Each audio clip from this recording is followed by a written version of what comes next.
Hello, everybody. I hope you can hear us. And thank you so much for turning up to this session, which is all about seeds. Now, at the heart of Dan's wonderful book are so many stories, and those stories all start with seed. I am Alys Fowler. I'm a gardener and a writer, and I'm near obsessed with seed. I always have been.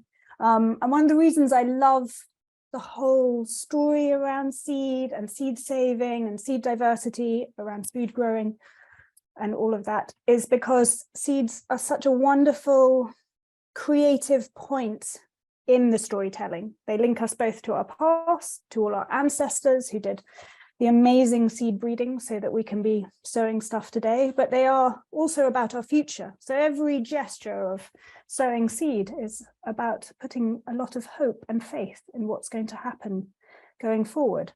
And one of the wonderful things about seed is that they are complex and interesting, and learning how to seed save has real technical detail, but it's something that anybody can grasp. And so as gardeners, we all have the potential to become the next generation of ancestors who give forth good seed to the future. Now, we have a wonderful lineup today to discuss all of this. We have Sinead from the Gaia Foundation, who runs the Seed Sovereignty program here in the UK and Ireland. We also have wonderful Madeline McKeever from Brown Envelope Seeds. If you don't know Brown Envelope Seeds, by the end, I swear you're going to be obsessed with wanting to look at that seed list. And hopefully we may get Guy Singh-Watson from Riverford. He's not appeared so far, but maybe he will. Anyhow, it's an all-female lineup right now. And that's a good place to start. So Sinead, can you give us a little bit of an overview about the kind of seed situation we're in, because late capitalism has definitely thrown some curveballs in terms of seed diversity. And there is lots of good work ahead, but there are also some dilemmas. Yeah, I'd be happy to. As Alys mentioned, I managed the Seed Sovereignty Programme. We've been working in the UK and Ireland since 2017, and it really is, as you say, as a reaction to the current state of affairs with seed, both within the UK and Ireland and globally as well. I suppose a good figure to start off with is 75%. We've lost 75% of our genetic diversity since the 1900s. And so what that means in reality, I mean, obviously we've lost a wealth of different cultivars and varieties that used to be grown. And it means that our crops are more susceptible to drought and flooding and pests and diseases.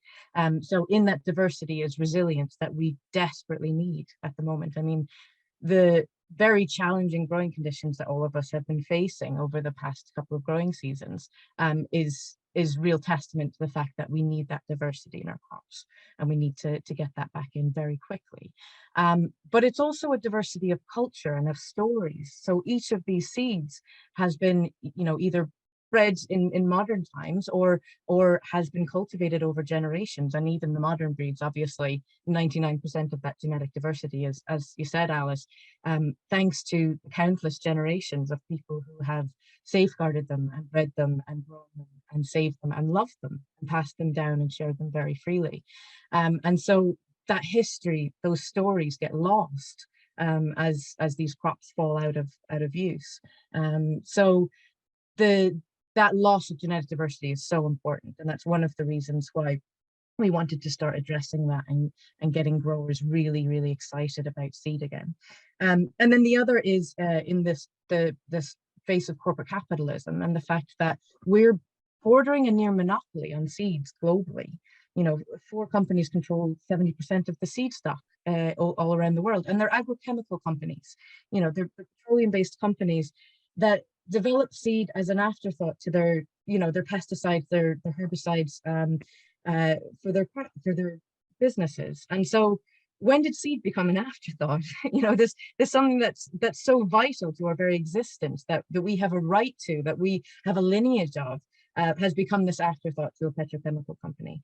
And so we did a survey amongst growers and amongst our networks, and obviously there's a diversity of amazing small-scale seed companies such as Madeline's in Ireland, Real Seeds, Vital Seeds, the Seed Co-op in the UK, that are doing amazing work and have been for quite a long time. But what we found was, generally speaking, there was a lot of a loss of knowledge of seed growing and how to produce seed, something that a few generations ago was growing. You know, you saved your own seed and you used it in the next growing season. A lot of growers had lost. And so they'd lost that power to do that themselves. So we wanted to start training growers up again to be excited about the varieties that they're using, to feel confident in saving their own seed and sharing it with each other, and then to also look to possibly selling it to the seed companies that supply other growers around the UK and Ireland. Excellent. And as somebody who's been involved in your work, it is a really vibrant scene. There's so much energy, and I think that's the exciting thing about this, is that people really understand why it's a good thing to throw themselves into. Now, Madeline, you have been collecting seeds for a very long time, but you've also have a list which has got such wonderful diversity. So I always think of you when I think of beans, actually. Your brown seed envelope is the place I think of to go for fantastic beans. And I wonder if you could tell us a bit how you got into seed saving, and also how your kind of business works, I guess. Well, I suppose it's a series of coincidences, really. They wouldn't let me into zoology in college because I hadn't done statistics in first year. So the botany department took me. And one of the most interesting courses we had was on the origin of cultivated plants. So it was kind of a light bulb moment. Oh my goodness, all these cultivated plants were originally wild plants. And then he told us the story of Vavilov and so on. And he was very old, he was actually retired, but he still liked teaching this course. And he would have been a contemporary of Vavilov's. Oh.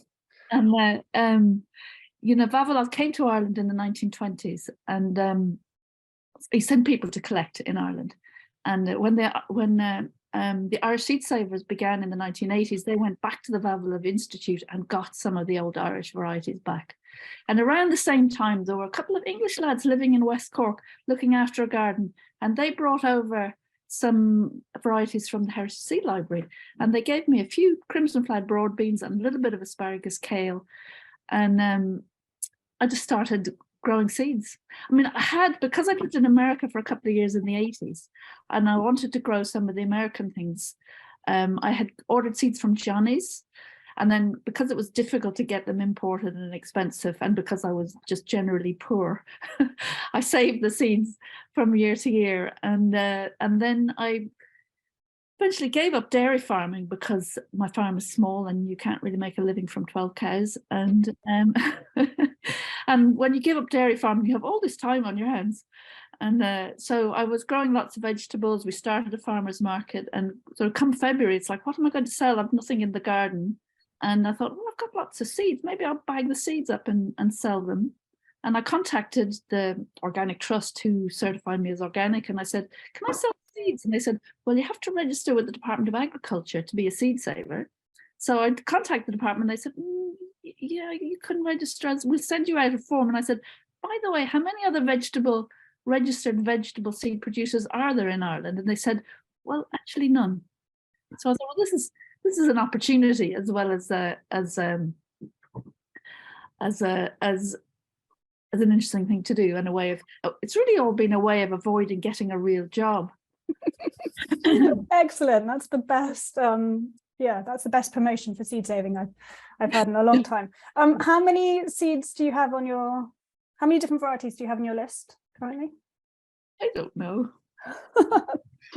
Because they come and go, you know. There's some that still aren't germination tested, and there's some that are running out. So I'd say somewhere around 200. Wow. Yeah, a lot of diversity. Yeah, 70 tomatoes. That's nearly half. And many brilliant beans, as I've been saying.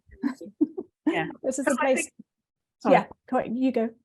I think I've always been a bit like, we should be developing a suite of varieties that you could grow all your food from. Mm-hmm. Very much so. And I think that's one of the real reasons to do it as a home grower, is that it allows you to genuinely have a kind of both resilience and a sort of level of self-sufficiency if you can not only grow your own food, but collect your own seed as well. And perhaps we'll go more into that a little later in the session. But Guy, you prepared, so that's fantastic to see you. No, don't. It's lovely to have you here. Now, if people don't recognize, this is Guy Singh-Watson. He is the man behind Riverford. He was the founder of Riverford Organics, and it's one of the largest box schemes in the UK.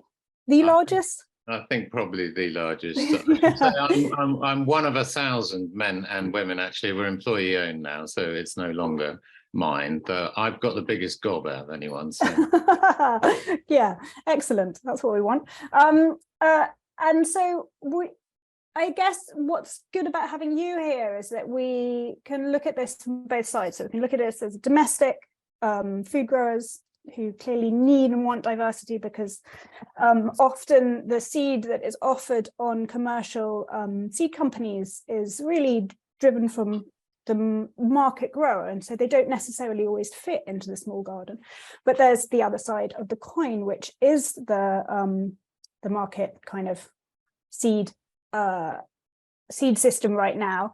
And I wondered if you could tell us a little bit about your kind of journey with seeds, and why I guess you're interested as one of many growers at Riverford in looking into diversity. Well, I'm just philosophically, I suppose, interested in diversity, and ever since I started, I never wanted to have a brand. So I've sort of which implies homogeneity spread across the country, which is something that I suppose I feel philosophically opposed to, and I think is not in tune with what we are as human beings. However, that is the world that we live in, and we have ended up, packing a vegetable box every 2 or 3 seconds, and that has involved, making some compromises in terms of where we source our seed, the need for, crops that ripen together so that you reduce your harvesting costs pretty massively, actually. So that means hybrids. I'm guessing at least 90% of what we grow is hybrids. When I started 35 years ago, it was probably 10%. So that's been a huge, huge change. At that time, I used to go 3 miles down to the road to our local seed merchants, Tucker's Seeds, who they were involved in breeding some of the vegetables, particularly, Devon was always famed for its Swedes. So there was Devon Champion Swedes and some other local varieties, all of which are gone and, no longer commercially available. They've been seen off by the hybrids, which, on the whole can only really be bred by quite large seed companies. We've seen a move away from small independent seed companies to global corporations. Now 4 of them, dominate. I think what the figures are, something like 70 or 80% of global seed trade. It's not quite so bad for vegetables, but it still is dominated by the large players, and they are selling, a very limited range of varieties. Some of them are not, they do have, I cannot deny the benefits of hybridization to a commercial grower. They do massively reduce the costs but they massively reduce the cost, particularly for large growers. I mean, when I used to walk the field of cauliflowers, on my own, and I had to walk the crop 8 times to pick 90% of them, it wasn't so much of a problem. When you're going through it with a harvesting rig, you really don't want to go with a team of people. You don't want to be going through more than, 3 times, I guess, would be the case for most cauliflower. Yeah, so it is, there are huge benefits. And indeed, I've got to say that a lot of people really do like what comes with hybridized veg. They grow faster, they tend to be more succulent, and if you buy them on a supermarket shelf, they're all more sort of uniform. Somehow that appeals to the way our eyes are trained in supermarkets, I think. And people love, I'm very disappointed, but on the whole, people love broccoli, what I call Calabres, which are all hybrids, not winter hardy, but most people much prefer that. As a general population, not most Riverford customers prefer that to the stronger flavour and more wild and woolly habits of an open pollinated purple sprouting broccoli, bred locally. And we are actually breeding our own variety of purple sprouting broccoli this year, starting a programme. But Anyway, sorry, I'll probably answer. That was rather a long answer. No, I'm interested. So essentially, you're saying the economics of the kind of hybrid means that right now for you, sticking with hybrids makes more sense than we would be out of business if we abandoned hybrids. It would cost so much more to grow them. We're already, unfortunately and somewhat unfairly, I think, viewed as being quite expensive. So if we were to get more expensive, I think that would be bad for our business. I don't want to be an exclusive supplier of vegetables. If I'm going to supply them at an affordable price, that does mean growing hybrids. And in terms of, I think most of them are kind of okay, but I mean, in terms of what they say about our food system and that, globalization and making everything the same, I absolutely abhor that. I would much rather live in a world where we had smaller producers growing, who were more seasonal, with all the customer, the food citizen has been, trained, or maybe they've just got lazy to expect to be able to buy everything, 365 days a year. And that means, even if it means putting it on an airplane and flying it from the Southern Hemisphere, and that's the world that we live in. We don't do any of that. I mean, we don't air freight stuff, but we do live in a world which has been shaped by those expectations. Sinead, I wonder, in light of how you in your little introduction, you were talking about resilience in terms of climate change and, conditions changing in terms of drought and, varying weather conditions that we are now looking to. What do you feel around this hybrid argument? I mean, what would your response, I guess, be to Guy? Not to kind of pit you against each other by any means, but just because you sit, well, I mean, first of all, it's not that hybrids are bad and open pollinators are good. There's no getting around. I mean, the main point of Guy's argument is to harvest at scale. If everything is ripened at the same time, it makes it a heck of a lot easier. And that is the reason why a lot of larger scale market gardens and industrial agriculture uses hybrids. And they both have their benefits. I think what I would say is, where you can, try and test the norm. So Guy talked about the perception that most people prefer hybrids. I'd say most people haven't had a choice.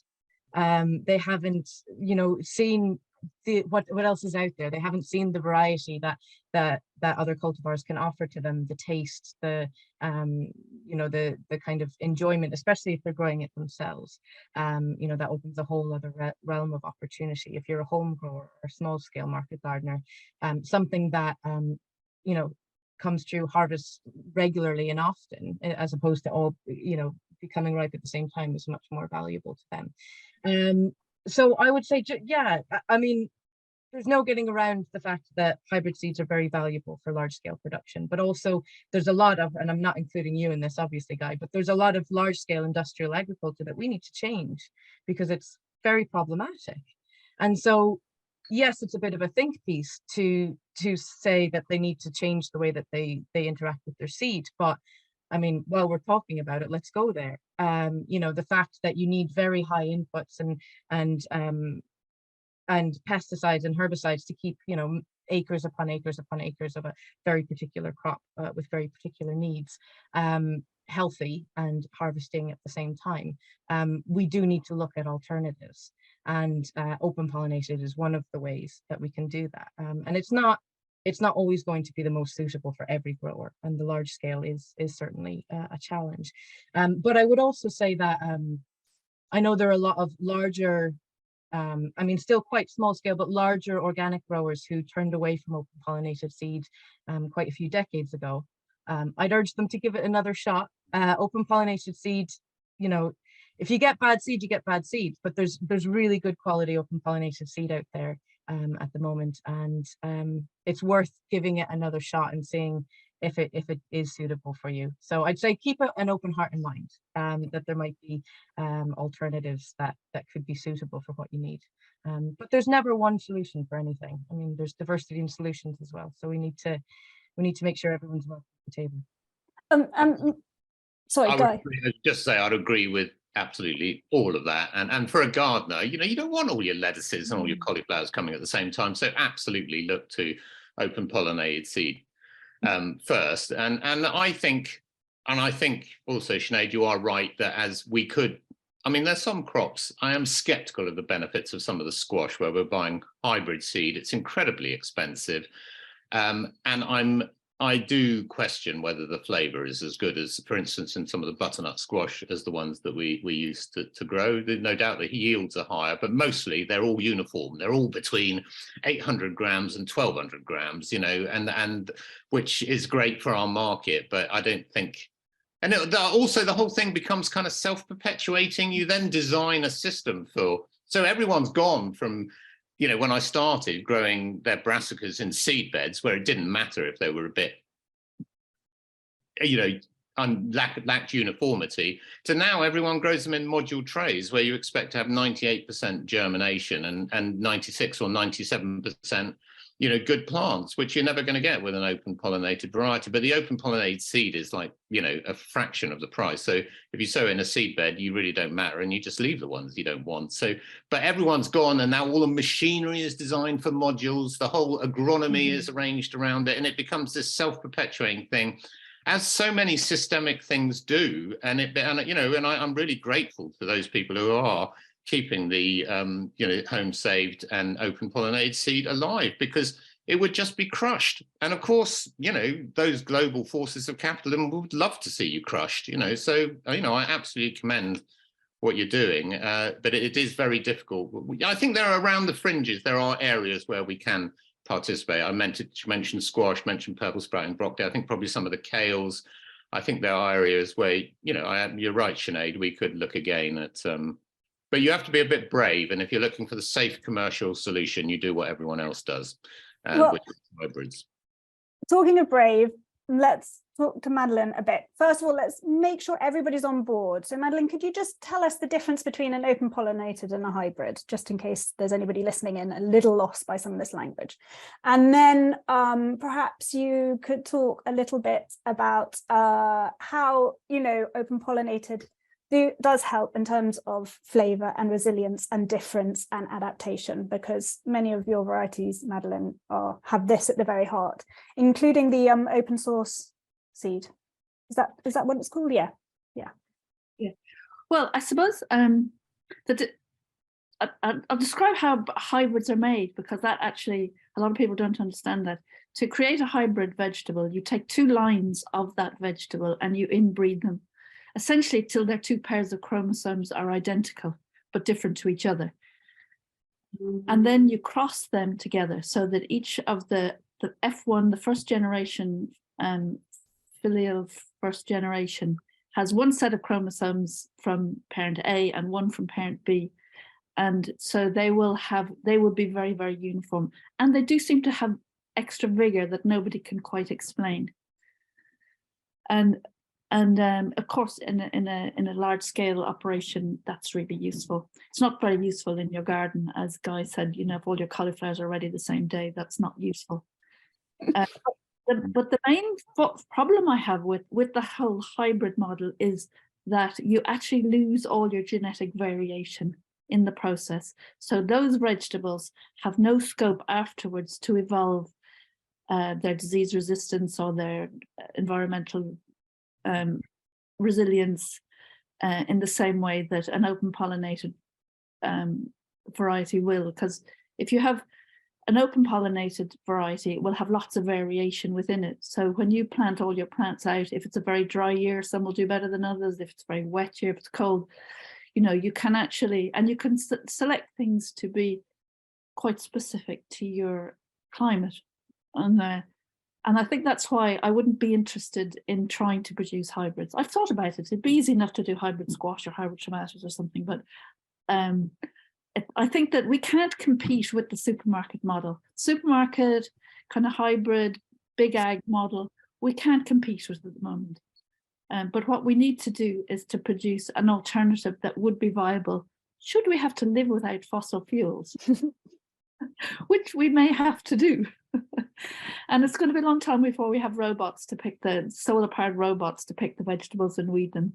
So ultimately, I don't really see that technology is going to go faster than climate change. And in the end, we're all going to have to go home and grow vegetables. Hear, hear. I mean, not, you know, I don't mean hear, hear. I don't want climate change to go fast, but I do want people to grow vegetables at home. Partly because I think that by growing vegetables at home, you actually really help Gaia out. Because when you start to grow your own vegetables, you start to realize like how some elements of it are easy and wonderful and other elements are really hard. And you begin to understand that, like, you know, that when you go into a supermarket and you see uniform vegetable and you go and grow them at home and none of your vegetables are uniform, what has had to happen in the system? So I'm a big believer in having a go at growing something yourself actually makes you a better buyer of food, because you start to really understand the complexities. I can never, ever get over it when I go into a supermarket and I see how cheap a cauliflower is to grow. You try growing cauliflowers at home, you'll know that it's a fine art to produce a uniform cauliflower. Now, Sinead, the Seed Sovereignty program in the UK has been doing some really fantastic stuff, both with market gardeners, but also just gathering a lot of love. And I know that the seed gathering is happening in February, which is a really exciting thing for people to get involved in. But I was wondering if you could sort of talk a bit more around the kind of culture of seed, I guess, and why everybody, not just growers and seed savers, should care about it, but that like seed is important to all of us as humans. Yeah, I'd be happy to. And in fact, I'm just going to stick a quick link, if I can. Maybe I can't, to the gathering. I'll figure out a way of doing that later. Yeah, so obviously we do practical training with growers across the UK and Ireland on how to produce seed, from pests and diseases to selection to processing to routes to market. In recent years, we've helped set up the Wales Seed Hub and other seed growing initiatives for growers to have arenas that they can sell their seed in. We're now starting to do trialing with our growers, and we do the exchanges, which you yourself, Alys, took part in last year to, you know, share knowledge across the world, really, with other seed initiatives. But the other side of what we do is very much the living culture of seed. And we like to delve, I mean, who doesn't, but we love to delve into the stories of seed and what they mean to people. And we've got this film series, actually. They're nice short films, so I'd encourage anyone to take a look at the Gaia Foundation Vimeo, and cup of tea, biscuit, you know, have yourself a nice half hour or so. That kind of track some of these stories around the UK and Ireland, from the growers that we work with. In fact, Madeline is featuring in one that we're going to be releasing for Seed Week at the start of February, and it's very beautiful, I might say myself. We've got a very talented filmographer, Andy Pillsbury, we work with. And, you know, this traces everything from seed that has been handed down in a family to seed that's been lost. Gerald Miles is a fantastic Welsh grower who was just absolutely captivated by this black oat that his grandfather used to grow. He couldn't find it anywhere. Through the program and through a musician called Owen, he was able to find another grower who was growing it. They grew out the oats. They weren't able to process them because of the hull that's on it. So we found an engineer, Adam from Scotland, and he built an oat dehuller. And then we find, you know, the network was finally able to taste them. That's in one of the films. So that's a lovely story of kind of loss and rekindred kind of culture. In the north of England, we've traced the story of Colin Leakey and his daughter Tamsin, who's trying to keep his legacy alive. Colin was a brilliant plant breeder, and he focused on beans because of their nutritional value, and the ability to grow beans in the UK and Ireland as a sustainable protein source is so important. The likes of Hodmadogs is doing an awful lot of work on that, so I'd encourage people to look that up. But that beautiful story of the legacy and how to keep it alive, and how to make sure that all his work is used and valued.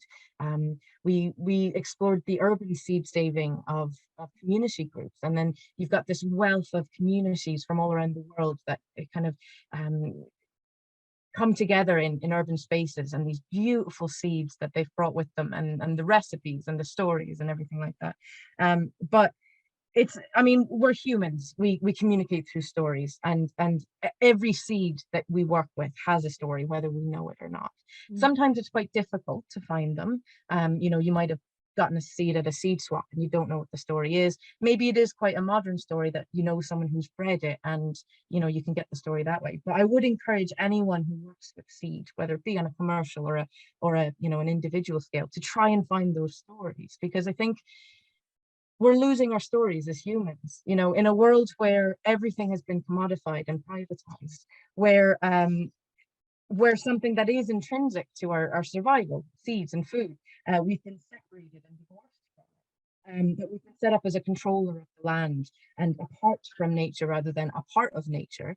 You know, by reclaiming these stories, it's an act of rebellion. By delving into the people who've touched these seeds and the diversity of cultures that have brought them. So the UK, for example, I mean, the amazing food that we grow ourselves, it didn't come from the UK, the vast majority, but it came from all over the world. And recognizing that and celebrating the diversity of cultures that led us to growing delicious tomatoes in the UK and potatoes in Ireland and whatever it might be, is so important. And it you know, it's a pushback against the commodification of something that we have a right to. So I think it's so important that people do reclaim these stories and research them and go into them and celebrate them. I mean, that's something that Guy, I think Riverford does very well in terms of storytelling.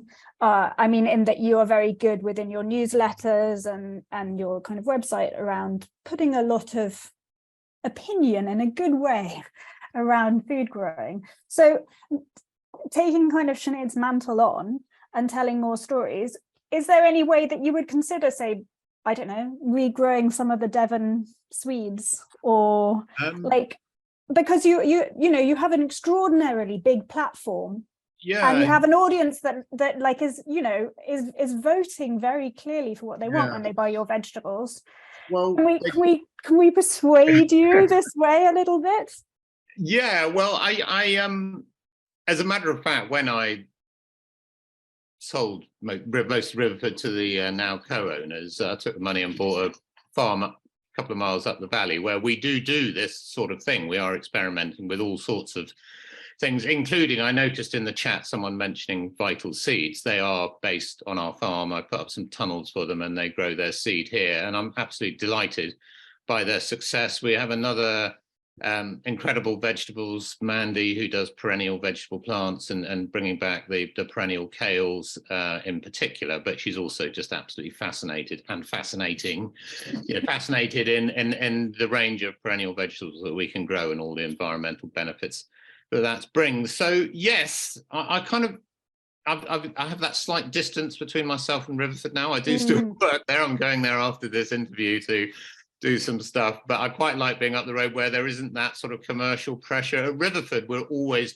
you know, accessibility and keeping things affordable whilst doing things in a principled way and staying true to our beliefs as far as we can. But there is always that compromise, which I don't have to worry about on my own little farm up the road, which is lovely. And we can do, and we have a lot of other business, someone doing dye plants, for instance, someone else doing culinary and medicinal herbs, someone doing very small scale vegetables, which are sold to my wife's pub. And I love that. And actually I learn a lot from them. And that, I mean, often, you know, I always have this theory that, you know, progress happens around the fringes. I don't think it's any coincidence that am I right in thinking that Sinead and Madeline are both from Cork, you know, the kind of western fringes? I'm from Wexford. Okay, sorry, but anyway, it tends to be around the edges, away from the main commercial centre. You won't get much innovation on the Fens, so they will be the first people to develop a solar-powered weeding robot, which they already are actually. So those sort of mainstay, but the kind of more interesting work I think tends to happen around the edges. I'm not quite sure where I'm going with that train of thought, but I think it is really encouraging to leave space for people to do things which aren't always driven by, you know, the brutal kind of commercial reality of the world. You know, that's where we live, you know, with Riverford, you know, we have to be competitive, and that does involve making compromises, but hopefully we don't get you know, we don't lose our creativity and imagination and principles and our humanity, actually, in that. And that's the big challenge as you grow bigger as a business, to maintain your humanity, I think. Indeed, indeed. I mean, that is the, you know, that's the crux of the complexity of capitalism. However, we all have, well, not, we don't all have, we all should have back gardens. Those of us that do have back gardens or space in terms of community space or allotments can do our own bit in terms of helping out with both the seed stories, but also future breeding, because that's one of the wonderful things is every time you take on seed saving and selecting, you are sort of adding to that gene pool if you have a little bit of knowledge about what to do. So I was wondering, Madeline, if you could maybe like take us through, I always think lettuce is quite a good thing to seed save just because you can do it on a really small scale. But if people wanted to sort of start this journey, what would you suggest for them? I'd actually suggest peas because they don't cross much, and they, you know, it's obvious when a pea is ready to harvest for seed, and you can still eat the peas.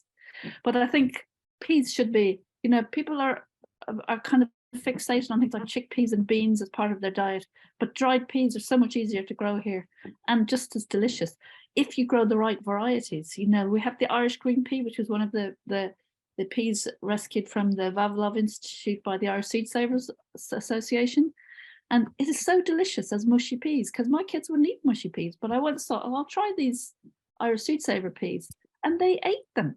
So I think peas are a fantastic crop to save seeds on, and you would just have to let the pods, once the pods are brown, they're ready to harvest, and then you just put them on the windowsill to finish drying, and that's all you have to do. Yeah, the genius of the beginning of the seed saving journey is lots of it is just as simple as that. And then there's the more complex world of doing kind of roguing and, you know, kind of more complex breeding, of which there's some really wonderful books and courses out there. I think see people in the chat are talking about Vital Seeds. Vital Seeds has a really excellent online course. Real Seeds offer lots of good information on how to save stuff. Madeline, you offer stuff as well, I think, on your website on how to save. So yeah, there's some great books. There's also the Seed Sovereignty group are doing courses in Ireland. I don't know if they're doing them in the UK as well. Are you, Sinead, do you have anything to say there? Yeah, absolutely. Right across our networks, we have local coordinators based around the UK and Ireland, and we've got training courses from intro courses and tasters right through to our year-long training program, which really sets you up on your seed journey. So yeah, absolutely. These are good because, you know, you can save seed, but if you want to say, you know, you can save seed in a very simple way, but if you want to save and keep a variety true, you do actually have to do some technical stuff, or else what happens is if it is something that is promiscuous, it and the bees and the other pollinators will mean that you will end up with something that isn't true to type. And so there are some sort of technical details that are important to get down. And there's also some sort of nuances in learning to dry seeds so that it stores properly and all of that. So if you're interested, I really recommend looking at some of these online forums and courses and whatnot. And there's also a really good book called the Seed Savers. What's the really by the Heritage Seed Library? I can't think of somebody must know it. Anyhow, the Heritage Seed Library has a book which is great and well worth looking into. One of the things about saving food and saving seeds for diversity, which is very much like at the heart, I guess, of Dan's wonderful book as well, is about flavour. And I was wondering if people could just talk a little bit about the importance of that, because clearly having resilient seeds which are good for diversity are inherently important for our future, but having food that tastes great is really important. And I saw somebody in the chat was actually talking about Dan Barber, who is an American chef who's been doing some really interesting breeding program with Row 7 seeds. Yeah, if anybody has anything that they'd like to sort of say. So essentially what Dan Barber has been doing is he's been working with some seed breeders to create better tasting varieties which are suitable for growing to both go to market but also for the restaurant trade. And it's incredibly exciting bit of the seed breeding is to realize that you can make something taste much more delicious. So Sinead, do you have anything to say about that? Yeah, I've got lots to say on that. I'll be brief. I mean, the thing is, the best thing about food is that it tastes great. And if it doesn't taste great, we should be doing something different. And, you know, when you taste, well, especially if you've grown something yourself, it automatically tastes better because you've put a heck of a lot of work into it. Or if you're trying to get kids to eat food, getting them to grow it first is a surefire way to get them to eat it. But I think absolutely when you start to delve into these different varieties and you know, get into that diversity, it travels through to the taste as well. So going back to the black oats that I mentioned earlier in Wales with our Welsh coordinator Katie and Gerald and you and the other grower, when they finally got to taste those black oats, they realized it did taste different. So they did a taste test with some oats that you could just buy from the shop, some other organic oats, and then another heritage oat that they were growing on their farms. And there were words like floral and hay and nutty, and you know, it had a different flavor profile. And you know, we haven't been able to do the kind of the actual research behind it yet to see, does the nutrition stack up? But when you get those different flavor profiles, there's different nutritional elements behind it as well. And I think when you're talking about flavor, you also have to be talking about nutrition and the nutritional leaching that we've had out of our food under the industrial system. So we need food that nourishes us, both in terms of the nutritional content, but also spiritually. I mean, if you taste a tomato that you've grown yourself, that's just, you know, you just can't get better. And it just makes you sing a wee bit on the inside. And we do need to get back to that. We need to fall in love with food. And, you know, that's at every scale. If you live in the city, I mean, you mentioned Alys, not everyone does have growing space. And that's a very real fact. But there are amazing community growing initiatives in every single city. And they're doing fantastic work. And they've got that community element as well. And they almost always, I would wager, have celebrations of the food and harvest. And so I think absolutely that has to go part and parcel. And that's the brilliant fun part as well. So it's easy. It is, it's so true. And just while we have a few minutes before we have to all go, maybe everybody could, Guy, do you have something to say? Yes. Just on the flavour thing. I mean, it's just, I imagine Sinead and Madeline will agree that if you select intensively for one thing, you will lose other things. Whether it's in animals or plants, it's just a reality of breeding, and no one is selecting, well, almost over for flavour in vegetables. If you sell to a supermarket, it's cosmetic appearance and agronomic convenience, which means price. And the best example of that is carrots, where I may be a little bit out of date now, but the most popular variety was one called Nairobi, which you could drop out of an aeroplane and it wouldn't break. And I remember going to a carrot trial in the east of England somewhere, and the farmers would pull the carrots out, they'd whack them on their boots. If they broke, not interested in that variety, because everything is mechanically harvested. And we grew some varieties which we used to lift by hand back in the old days, and they tasted completely different, including the traditional old Autumn King variety. And I grew just about every variety available, both commercially and from gardens. I did a trial, and it's the only one where I've done a flavour trial and found a completely consistent result, which was the most popular carrot, as in the one grown most, was the most, it was worse than tasteless. It's horrible. I mean, Nairobi is an offence to the palate. When grown on some soils, it can taste okay. So, I mean, extrapolate that across vegetables, and that's what's happened. You know, we have not selected for flavour, and as a result, we've lost it. And I'm almost sure, I'd love someone to do the work on this, but I'm almost sure that nutritional value, I have no scientific evidence to back this up, so I better say that the kind of concentration of the sort of flavonoids and all the sort of tertiary chemicals that give the deeper and more subtle flavours and protect us from cancer, I'm pretty confident that they've gone along with the flavour. And so, yeah, you know, we're breeding for the wrong things, and that is a result of supermarkets buying criteria. So let's counteract that with Madeline. We've got 1 minute left. Name us something that everybody should grow that just has astonishing flavour that they should try. This is the beginning of the year. Oh, it's things we're on the subject of carrots. I met the man who bred the Rodelica carrot in Germany. He's in his 80s now. He tastes every carrot before it goes into the elite seed breeding program. Every single carrot. And it's also a terrific carrot to produce seed outdoors in Ireland, which is almost impossible. So that's the one thing I would suggest. Would you say the name of it again? Rodelica. I may not be pronouncing it right. Rodelika. Okay, everyone, go off and get Rodelica. Can we still get seeds from you, or has Brexit hasn't scuppered that? Well, nobody's told me to stop sending them. Yay! So I'm still sending them to the UK.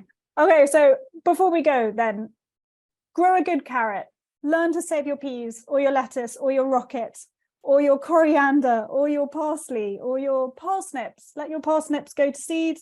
Let them self-seed. They will appear everywhere. It's very easy. So if nothing else, try to save some seeds before this year. Make that your late minute resolution. Look at the Seed Sovereignty. Please go look at their films. They're fantastic. They had a seed gathering on the 11th and 12th of February. Is that right, Sinead?